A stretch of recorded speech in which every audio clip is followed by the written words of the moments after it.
నమస్తే వైఎన్యూస్. నేడు సూర్యాపేటలో కేటీఆర్ సభ.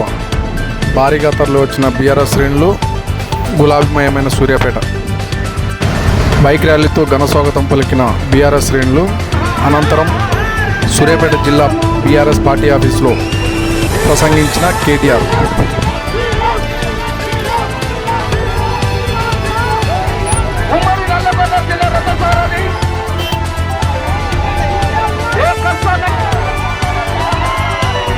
నుంచి 16 బండ్లు కట్టి ఎవరికి ఏ సాధనం దొరికితే ఆ సాధనంలో ఎండ కొద్దిగా ఎక్కువ ఉండదు, ఎండను కూడా చూసుకొని వడదెబ్బ దాకా కూడా మజ్జిగ ప్యాకెట్లు కూడా పెట్టుకొని మంచిగా బ్రహ్మాండంగా తయారై ఏ సాధనం దొరికితే ఆ సాధనం.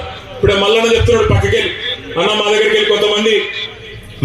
వెళ్ళి కొంతమంది మరి పాదయాత్రకు వస్తారంటున్నాడు. అంటే నేను కొద్దిగా జాగ్రత్త, ఎందుకంటే ఎండాకాలము ఆయనతో వడదెబ్బ తాకితే లేని ప్రమాదం వస్తుంది, జాగ్రత్త అన్న అని చెప్పిన. రకరకాల ఆలోచనలు ఉండొచ్చు. ఉద్యమ సందర్భంలో జయేశ్వర రెడ్డి గారు ఇంకా మిగతా మిత్రులు చాలా మంది సైకిళ్ల మీద వచ్చిన వరంగల్, ఇంకా చాలా మంది చాలా రూపాల్లో వచ్చినారు, ఎడ్ల బండ్ల మీద, ట్రాక్టర్ల మీద.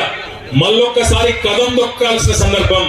ఇటు కాంగ్రెస్ గుండెల్లో అటు బీజేపీ గుండెల్లో రైళ్లు పరిగెత్తించాల్సిన సందర్భం. ఏప్రిల్ 27 అనే మాట నేను గుర్తు చేస్తా ఉన్నా.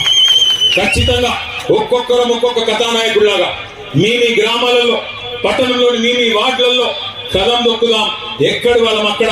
ఒక్క సూర్యాపేట జిల్లా నుంచే మనకి, ఎందుకంటే పక్కనే మీకు వరంగల్ జిల్లా, సూర్యాపేట జిల్లా నుంచే కదం దొక్కి బయలుదేరుదాం, ముందుకు పోదాం. నాకు ఆశ్చర్యం ఏమనిపిస్తున్నది అంటే ఇవాళ సూర్యాపేట ప్రజల రెస్పాన్స్ చూస్తా ఉంటే నిజంగా జగదీష్ అన్న అసెంబ్లీలో లేకుండా ఇక్కడ ఉండడమే మంచిదేమో అనిపించింది.